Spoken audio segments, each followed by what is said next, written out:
Imagine a man sitting in this stark gray police interrogation room. Just a completely bleak concrete space. Yeah, exactly.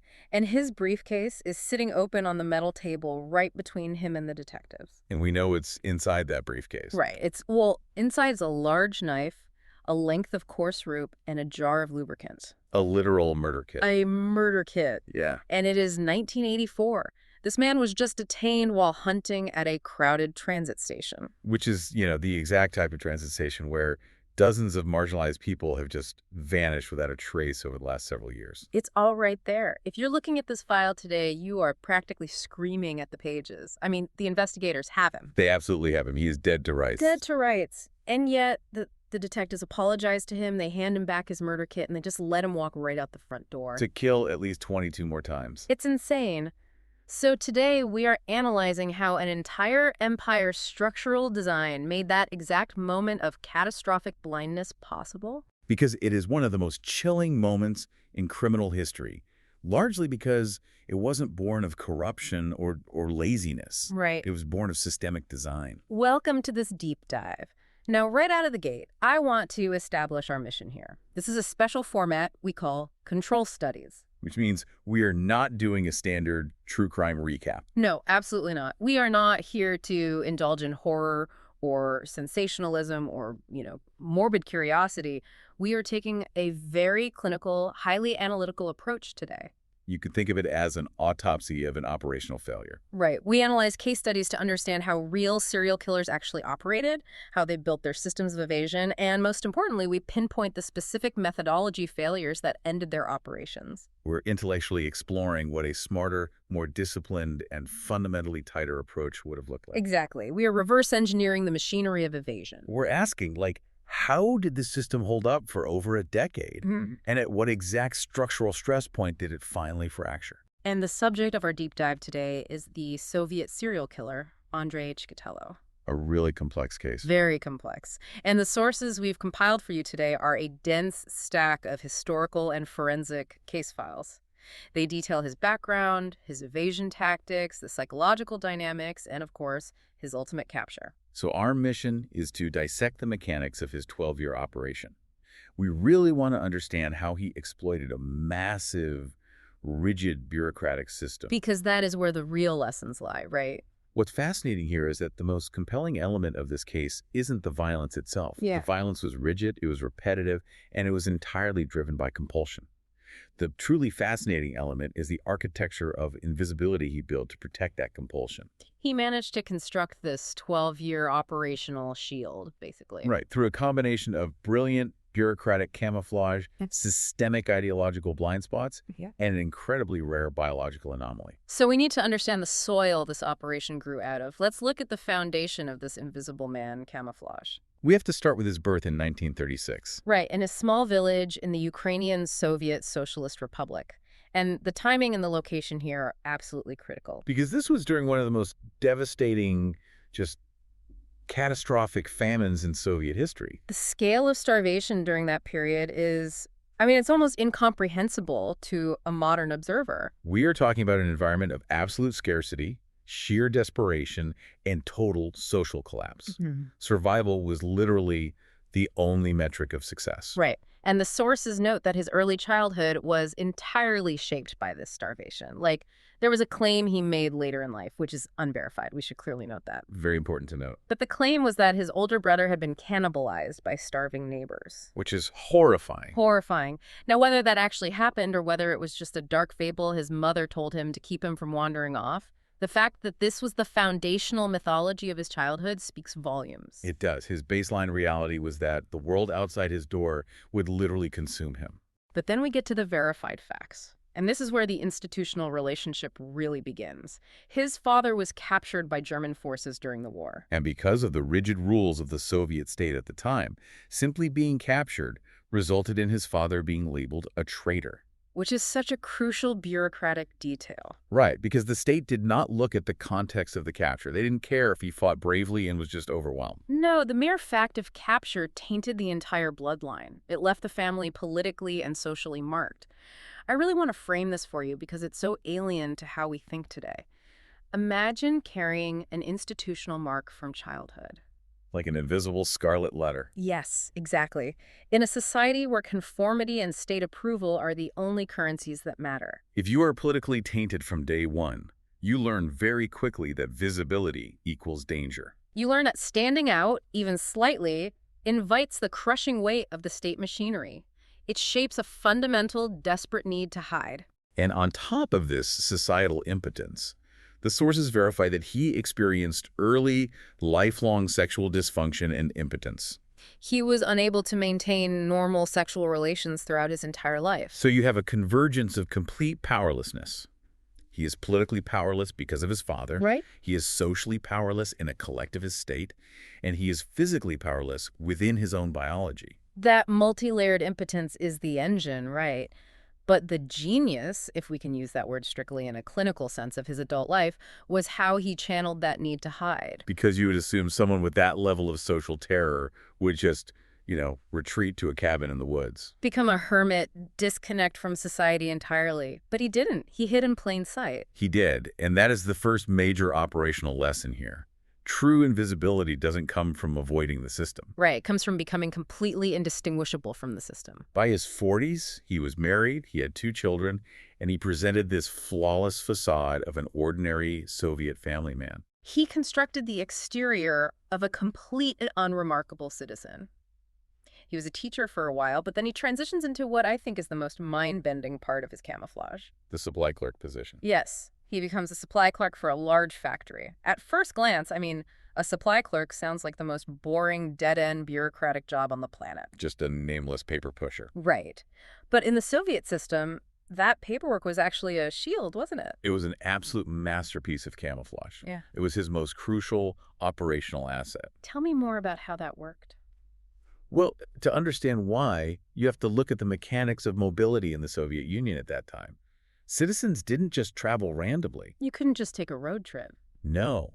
If you were moving from city to city, the state wanted to know why. If local police saw a middle-aged man lingering at a train station hundreds of miles from his home, that would normally trigger intense scrutiny. You would be viewed as a suspicious transient. But not if you're the supply clerk. Exactly. Because his job provided documented, state-sanctioned logistics. The serial killer needs mobility to disperse their crimes. And as a supply clerk for a massive industrial factory, his entire job was to travel. He had authorization papers, he had stamped receipts. He had a legitimate, verifiable professional itinerary that placed him in multiple cities and regions on a constant rotating basis. Okay, let's unpack this. If a local beat cop stops him in a rural mining town at 2 in the morning, the cop asks for papers. And the killer doesn't just have a good excuse. No, he has an alibi printed on government letterhead. He can say, I'm here on behalf of the state factory to secure metallurgical supplies. Here is my requisition form stamped by the regional director. And the cop isn't going to question that. The cop is going to salute him and send him on his way. He embodied the ultimate compliant, invisible Soviet citizen. He even regularly attended Communist Party meetings. There was absolutely nothing about his exterior that demanded a second look from anyone. He was unremarkable to the point of total erasure. It's the ultimate paradox.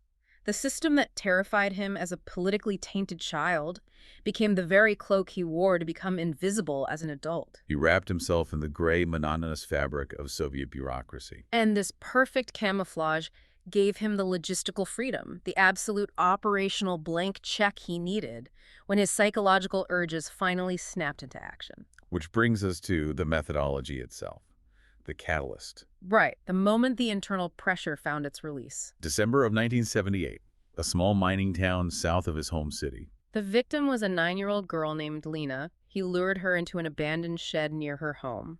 And what happened in that shed laid the blueprint for the next 12 years. Because the sources indicate that while he was sexually impotent in conventional terms, he suddenly achieved sexual release through extreme violence. He killed her, and he achieved a feeling of power and release that functioning within the ordinary gray constraints of his life had never provided. It was a structural realignment in his psychology. Exactly. The violence became the sole mechanism for his physical and psychological release. The powerlessness he had felt his entire life was briefly, violently inverted. But there's a really interesting operational pause here. Yeah, let's unpack this timeline for a second. Because he finds this massive psychological payoff, this ultimate release after a lifetime of profound shame. and then he just stops. The sources say the next recorded event isn't until 1981. That's a full 3 years later. If this violence was his only release valve, why close it for 36 months? That doesn't fit the standard profile of an uncontrolled compulsion. Because it wasn't uncontrolled yet. This is where we see the intense friction between his internal compulsion and his external camouflage. Right, the mask versus the monster. Exactly. The psychological pattern was established in that shed, but the operational escalation took time. You have to remember, he had built this massive protective facade of the family man, the supply clerk, the compliant party member. And breaking that facade carried an immense psychological risk. For 3 years, the sheer memory of that act sustained him, or perhaps the terror of being caught constrained him. He was negotiating with his own mind. But the architecture of his psychology had already fundamentally shifted. Yes. He had tasted the one thing that cured his lifelong impotence. And it was just a matter of time before the structural integrity of his restraint failed. Precisely. When the pressure finally overcame the constraint again 3 years later, the dam broke entirely. Over the next 12 years, he would go on to kill at least 52 people. 52 people. I mean, that is a staggering operational volume. It is. And to sustain that volume without getting caught, his methodology had to be incredibly sound, which is where we need to dive into the mechanics of how he exploited the blind spots of the system, starting with his victimology. The victim selection was arguably the most operationally sound element of his entire methodology. It was clinical. It was clinical, and the evidence strongly suggests it was highly deliberate. He did not target high-profile individuals. No, he targeted children, young women traveling alone, homeless adults, and individuals with mental disabilities. He targeted the disconnect. Exactly. He targeted marginalized people. And in the context of the Soviet Union, this was a brilliant systemic exploit. Because the system was rigid, but it only protected those who were firmly plugged into it. Right. Homeless adults were often not formally registered in many Soviet cities. They existed off the books. And runaway children were logged in local registries, but different state agencies did not consistently cross-reference those registries with one another. And young women traveling alone between rural towns were deeply vulnerable and often lacked an immediate network that would raise an alarm the exact day they went missing. I think we often assume that authoritarian states are good at tracking everybody. Yeah, that's the stereotype. But what he understood was that authoritarian states are only good at tracking the people they care about.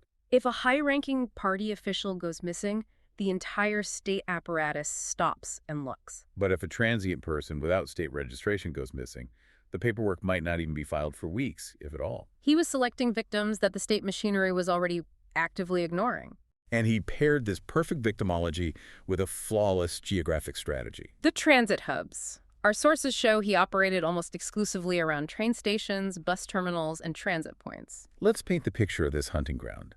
A Soviet train station in the late 70s or 80s is a chaotic, flowing river of humanity. Workers moving between industrial zones, students, families. It is the one place where strangers are constantly mingling and where a man approaching strangers is not inherently a suspicious figure. He's just another traveler asking for a light or offering to share a bench. It gave him natural access to his preferred victim pool. He would approach them at these hubs and offer something of high value in a scarcity-driven society. Food, a safe place to sleep, sweets for the children, or vodka for the adults. He leveraged basic human needs to create immediate trust. And the execution of the hunt was geometrically precise. He didn't attack them at the station. No, the sources detail how he would guide his victims on foot toward wooded areas near the station. And the distance was always meticulously calibrated. It was a continuous balancing act of risk. He had to guide them far enough away that nothing could be seen or heard from the bustling station, but close enough that the transit point remained his anchor. It had to be walking distance. Right, because he couldn't involve a vehicle. Vehicles have license plates, they leave tracks. So he would walk them into the woods, commit the murder, leave the body, walk back to the station, and then seamlessly fold back into his camouflage. He would board his train, pull out his legitimate factory paperwork, and travel to his next destination as a completely innocent supply clerk. Which created the ultimate jurisdictional nightmare for the authorities. Because he was constantly moving for his job, the killings occurred across multiple cities and regions. No single city bore enough of the body count to constitute an obvious, terrifying local pattern. It's like trying to diagnose a massive systemic IT network outage. But every local IT guy is only allowed to look at their own single monitor. And they aren't allowed a phone to call the guy in the next building. Exactly.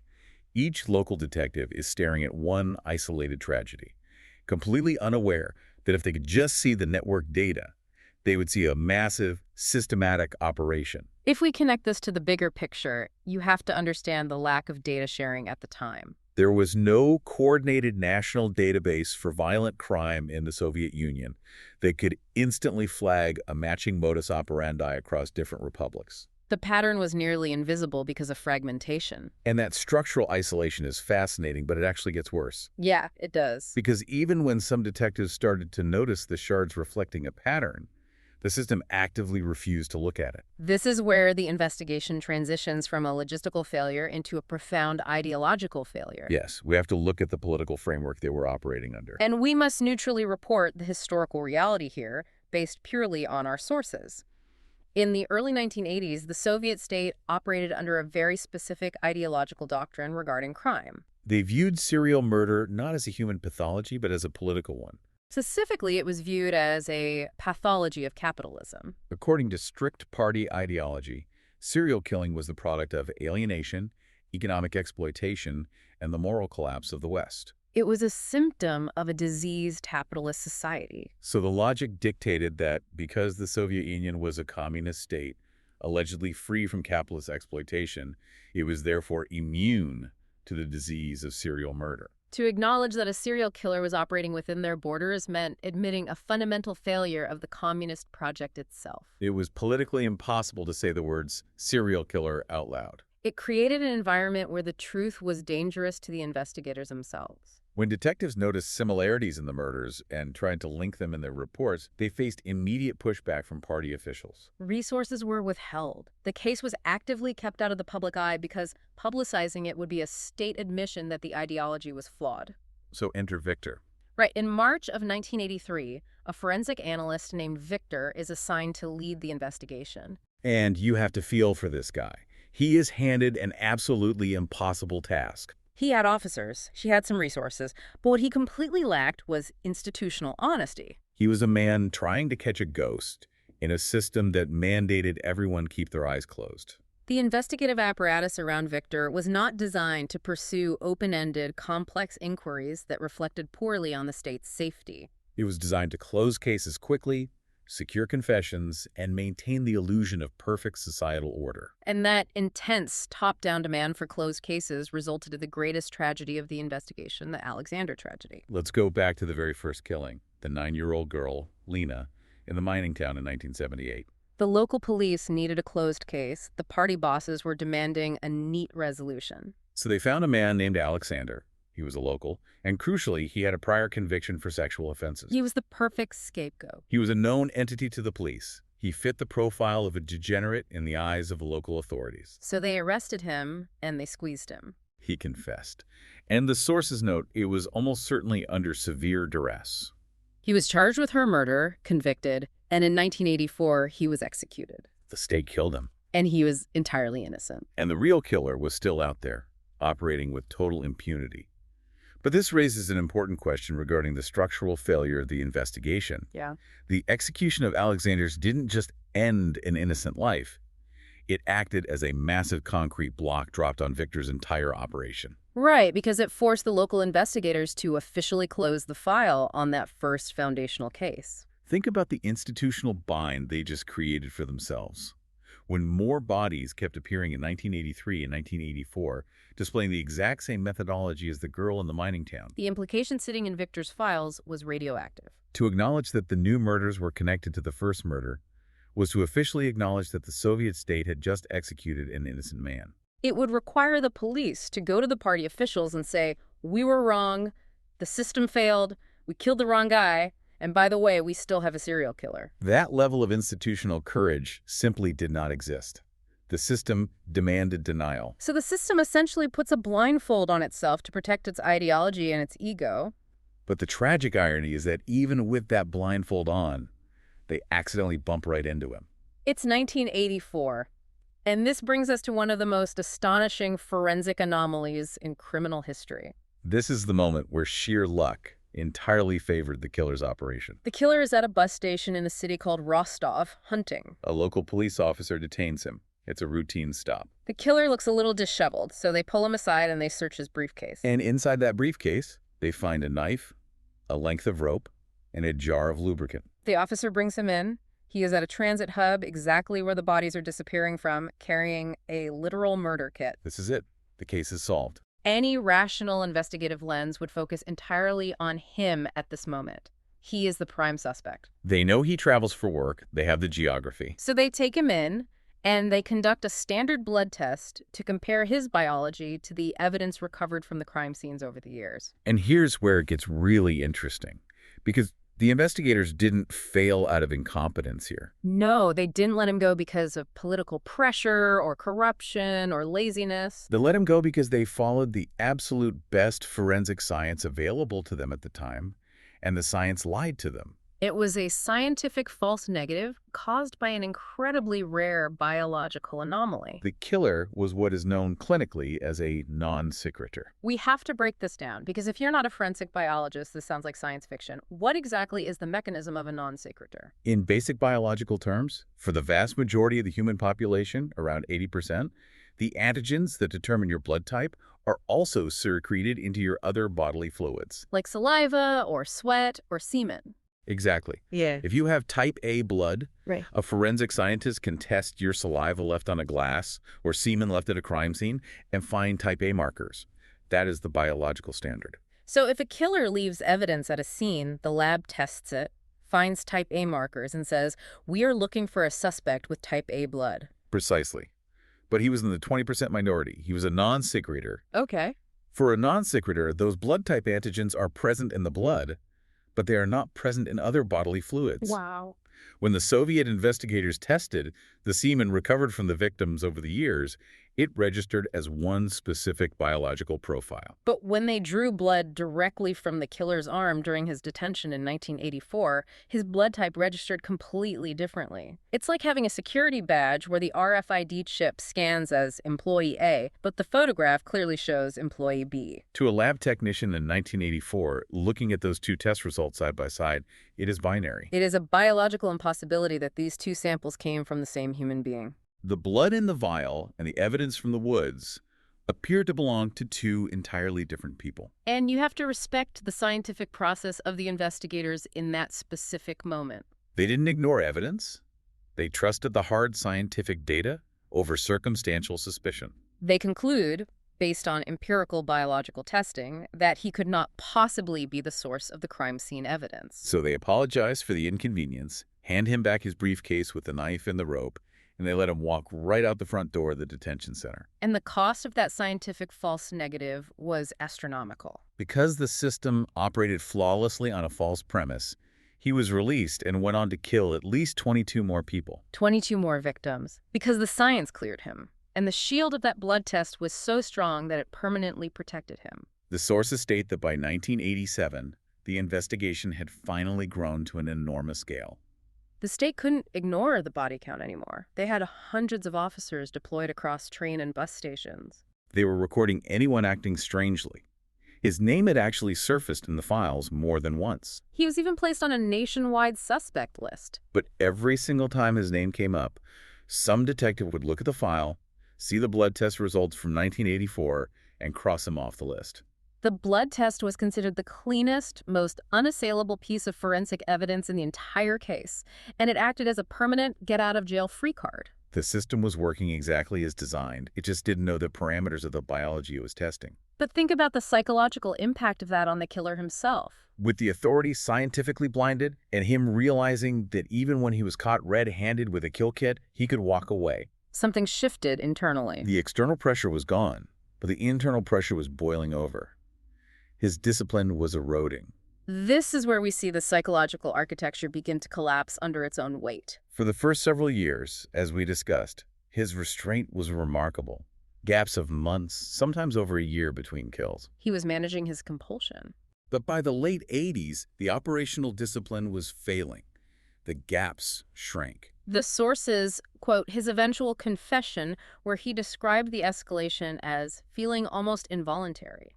The need was accelerating, and he had no internal mechanism left to constrain it. He said he would move toward the act in a state that felt like he was falling into it, rather than actively deciding to do it. This is the ultimate danger of a flawlessly hidden compulsion. Right, because he never had to build the system to manage the escalation. Because he was never effectively challenged by the authorities, his only constraint was himself, and that constraint dissolved. He had no system to manage the escalation, so the escalation managed him. He became sloppy. The internal need overrode the strict rules of his own methodology. And it all culminated in the final acts on November 6, 1990. The breaking point. The victim was a woman named Sveta. He took her into the woods near a rural station, following the exact geographic formula he had used for over a decade. But this time, the execution of the exit strategy was deeply flawed. And here, we're going to break down the exact clinical methodology failure. The methodology didn't fail during the hunt. It didn't fail during the act itself. It failed at the transition. He re-entered a public space far too quickly. For 12 years, his genius was ensuring there was a controlled buffer between the violence of the woods and the visibility of the train station. He had to reset his camouflage. But on November 6th, that discipline vanished. He walked straight out of the tree line and approached a public water pump to wash his hands. And in doing so, he presented himself to the world before the camouflage was secure. A patrolling officer saw him. And the officer noticed the details. The killer had a red smear on his cheek and his ear. He had a freshly cut finger. He had twigs and forest debris clinging to the back of his coat. He looked like a man who had just been in a violent struggle in the woods. But because of his bureaucratic aura, he didn't look entirely like a monster. He just looked suspicious. The officer, doing exactly what he was trained to do, approached him. The officer didn't have grounds to make an arrest. Washing your hands with a cut finger isn't a crime. But the officer asked for his identification, noted his name, noted the physical state he was in, and filed a routine field report. A single, mundane piece of paperwork. 8 days later, the methodology catches up to him. Sveta's body is found in the woods near that exact station. The investigators immediately cross-reference the area. They pull the routine field reports from the day she likely died. They find the officer's report. They see the killer's name. They run that name through the central file, and it pings. This is the guy who has been on suspect lists. This is the supply clerk who is always traveling. The puzzle pieces finally lock together, and they place him under immediate, suffocating surveillance. And this brings us to the core control studies analysis of this entire deep dive, the concept of the boundary. This is the critical takeaway.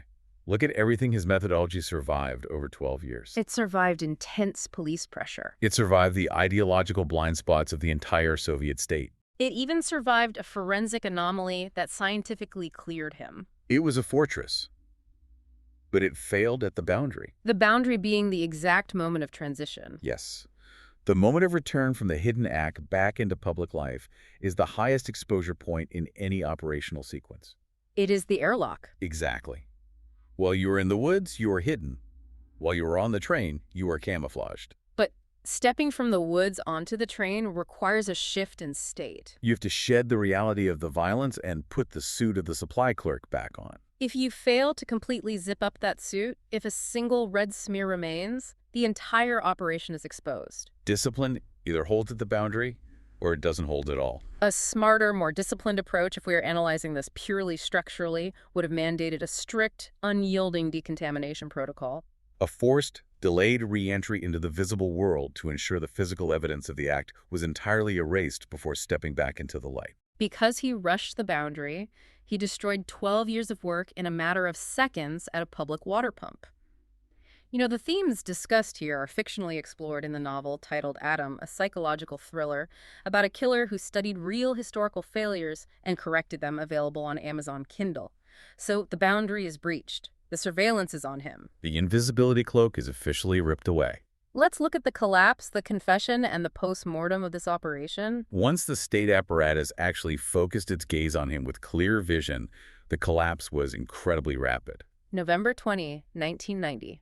He is arrested. And this time, they don't just rely on an old blood test. Because over the course of the 1980s, forensic science had evolved. The investigators were now working with newer methods. They finally had a corrected biological understanding of the non-secret or anomaly.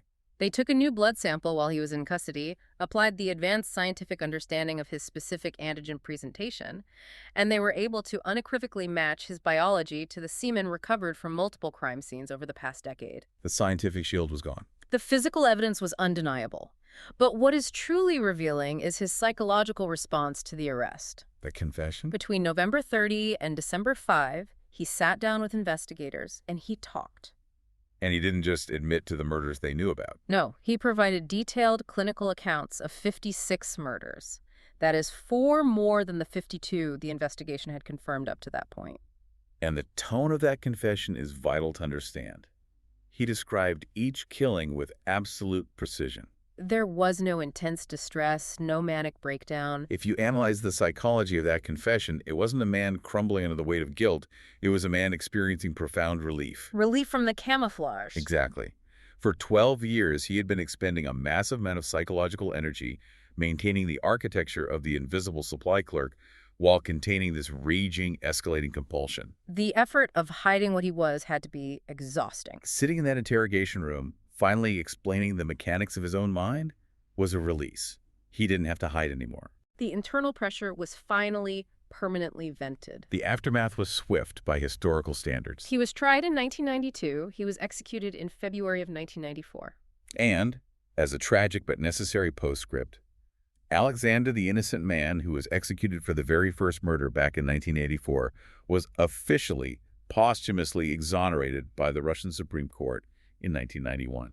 A small, far too late correction of the institutional blindness. So what does this all mean? When we look back at the scope of this 12-year operation, what is the ultimate lesson of this control studies case? The ultimate lesson is the inevitable victory of psychological erosion over structural discipline. He proved that a perfect victimology targeting the disconnected combined with geographic dispersal and bureaucratic camouflage can create a devastating reign of invisibility. You can outsmart the police. You can exploit the ideological failures of a nation. But human psychology is not a static machine. It degrades. The compulsion escalates. The lack of an internal containment strategy for his own accelerating needs is what rushed him out of the woods. It is what put him at that water pump with blood on his face. The methodology was perfect, but the man executing it could not sustain the discipline required to maintain it. It is a chilling reminder of how fragile even the most robust systems are when human nature is the foundation. Which brings us to the end of our deep dive. And I want to leave you with a lingering thought. We've spent this time dissecting the operational boundary of a predator.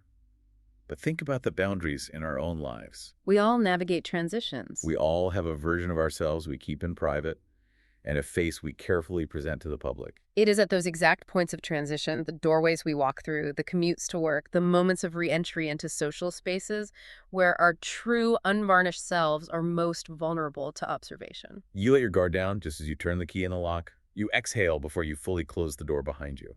What do your transitions reveal about you? Because as we've seen today, the boundary is where the truth always slips out. Fascinating question to carry with you. Thank you for joining us for this clinical deep dive into the mechanics of evasion and capture. It has been an incredible journey through the architecture of a systemic failure. And before we fade out today, just a quick reminder that the themes we explored today can be found fictionally explored in the novel titled Adam, available on Amazon Kindle. Keep analyzing the structures around you.